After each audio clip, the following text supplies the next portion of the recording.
শুরু হলো চিত্রকরদের সংগঠন বাংলাদেশি চারুশিল্পী সংসদের কার্যক্রম। সৈয়দ মোহাম্মদ আলী পাপ্পুকে সভাপতি এবং মোহাম্মদ মিজানুর রহমান মিজানকে সাধারণ সম্পাদক করে সংগঠনটির পরিচালনা কমিটি গঠন করা হয়েছে।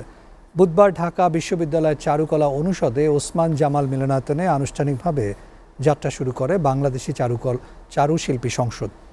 অনুষ্ঠানে অতিথি ছিলেন ঢাকা বিশ্ববিদ্যালয়ের চারুকলা অনুষদের ডিন অধ্যাপক ডক্টর আজহারুল ইসলাম শেখ, রাজশাহী বিশ্ববিদ্যালয় জাতীয়তাবাদী শিক্ষক ফোরামের অন্যতম সদস্য ডক্টর আব্দুল মতিন তালুকদার।